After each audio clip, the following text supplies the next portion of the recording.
கனி கூட்டம் அதிசயம்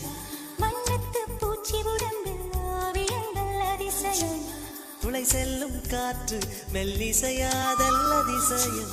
குருநாதர் இல்லாத குயில் பாட்டு அதிசயம் அதிசயமே அசந்து போகும் நீ எந்த அதிசயம்